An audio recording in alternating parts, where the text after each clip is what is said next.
Hey everybody, Hunter, Fisher, Trapper, Trader, Guide, Scout, and Interpreter, and just a country cook, Steve Hall, here in Nashville, Tennessee, along with pretty Miss Sheila running that camera. Hi, Sheila. Hi. Doing a great job as always. Today we're going to make homemade pancakes. Now you can buy them in the box, I know, but if you want the best of the best taste of pancakes, you're going to love this recipe. Now, I should be using a fancy schmancy little glass bowl, but this is my favorite little mixing bowl, and I'll tell you how much I love this thing. I actually had it sitting on the stove one day, and I turned the wrong burner on, and I was waiting for it to heat up, and I looked over, and this thing was slowly melting down to the left, so I trimmed the rest of it off there, and it sits crooked, but I ain't throwing it away because it's my favorite little mixing bowl. Come on over, and I'll show you how to make the best pancakes you ever ate. All right, Sheila was nice enough to write all the ingredients down for me on this envelope. The other side is a bill, so we won't turn that over. But we're going to start out with 1½ cups of all-purpose flour and 1½ cups of milk. But first of all, we're going to put in kind of most of our dry ingredients. We're going to put in our 1½ cups of, let me see your little list here, all-purpose flour. Then we need 2 tablespoons of sugar. There it is. I'm reading your little directions here, Sheila. 2 teaspoons now of baking powder. We'll put in there a ½ teaspoon of baking soda in there, only a ½ teaspoon. Let's see now here what else you got. Oh yeah, 2 eggs already beaten. We're going to put them in. That's not part of our dry ingredient, but we'll put it in there now anyway. Then we're going to put in 2 tablespoons of oil and 2 tablespoons of butter melted. And I'm telling you what, don't use margarine, please use real butter. 2 tablespoons of oil and 2 tablespoons of butter. Now we're going to put in a ½ teaspoon of salt and a real important ingredient, a whole teaspoon of vanilla. Make sure that vanilla gets in there. Now what I'm going to do is dump about 2/3 of this milk in here, and I'm going to save the rest of it and get to blending this. Now, if you want to get a nice pancake batter consistency, that's what I'm trying to do here, and that looks pretty good. Now, I like to be just a hair on the thin side because I want the pancake to flatten out just a little bit. So I'm going to keep a 1/4 cup, so it'd be 1 1/4 cups of milk with everything else. We'll stop right there.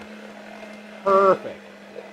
Now we're going to bring our griddle over here and get to cooking these homemade pancakes out of my favorite little plastic tub. All right, as much as I love butter, we're going to cook this with a little bit of oil for your pancakes.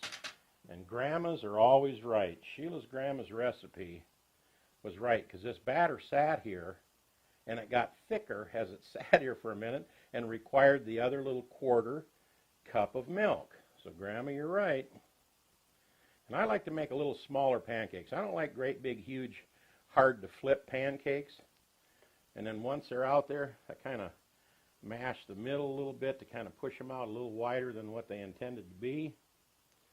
And we're going to let this sit here for a second, cooking in our canola oil. And here's the trick. We want to let it cook until there's all kinds of little bubbles on this side before we turn them. We'll wait till we get to that stage and flip them over. All right, we got plenty of bubbles going here. All right. Perfect. Golden brown. Looky here, Sheila. That's good. Didn't I do great? Fantastic. Now it's time to put on a little bit of real butter on top of them and let it kind of melt as it's cooking the other side. And I even kind of mash down so they don't puff up too much. I know people like big fluffy pancakes, but I'll tell you something. These pancakes taste so delicious. You won't believe it. Grandma will be proud of you. Well, you're kind. Thank you very much. But homemade pancakes, don't buy the stuff in the box, even though we have another recipe where we show you how to make smiley face pancakes, that kind of thing. So you can go watch that video on how to make little smiley face pancakes for the kids with little hearts and stars and all kinds of stuff. It's really kind of cool. Easy to do. Put that butter on as the other side is cooking. Oh, man. And looky here what I got for Sheila. A short stack of pancakes. Let me peek underneath the bottom. perfectly done. We're going to put a little bit of powdered sugar on top of there. Then put the other one on there. Look at this. A couple more little squirts of canola oil. Pour that batter right in the middle of that oil. Kind of push that pancake around a little bit. Making a little short stack for me over here.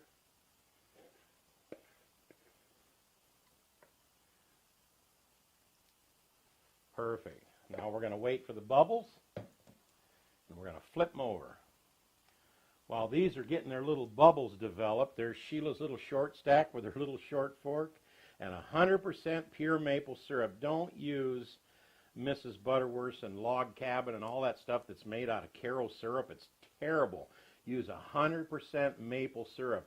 There you are, Sheila. Thank you, darling. Now the second batch never seems to take as long to cook. When the bubbles get around the outside and you start getting a few in the middle, kind of take a little peek, and looky there. You peek under there? Perfect.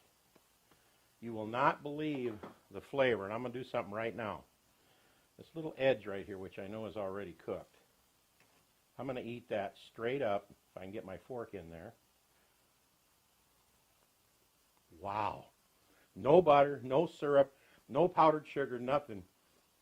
Because of them 2 tablespoons of sugar that are in there and the vanilla and everything, that batter is so delicious. I wonder if you could pour that in a waffle maker. Boy, wouldn't that make great waffle batter? That'd be really good. Fantastic. So, And your muffin pan. and your muffin pan. We got to try that little muffin pan thing with pancake batter coming up in the future and see what it does.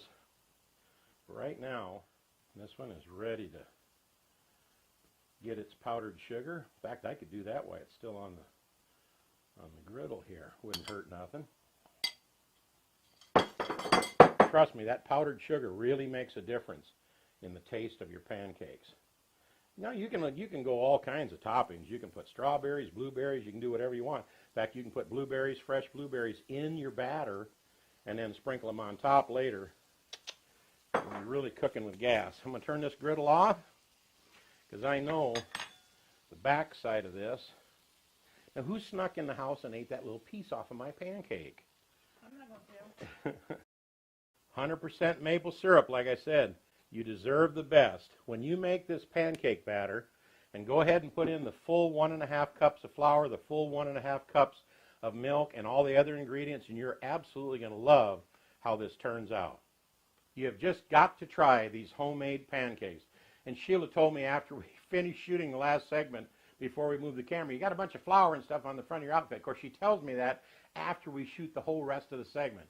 She does it on the road a little bit too. You know what I'm talking about. Have you ever had your wife go, I want to use the bathroom at that exit right there, as you go by the exit at 70 miles an hour? She don't tell me a mile before we get to the exit, just as it's going by. But the worst thing is when you come to the next sign where it says next exit 29 miles.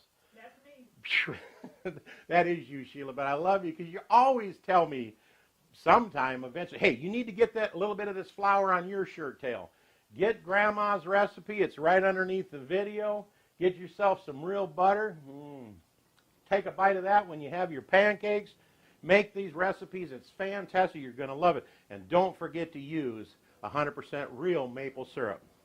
You know, we freeze a lot of the recipes that we do, give them to friends and family and people that need it, and then we also nibble on them a little bit later on down the line. But as soon as that camera goes off, I'm eating these pancakes because they are so super delicious. Make some for the kids of all ages at your house, and I hope you subscribe to our channel. Little Shotgun Red's face will pop up over here in a little bit. If you click on it, you can subscribe. After you do, next to the word subscribe with the check mark, click on that little bell.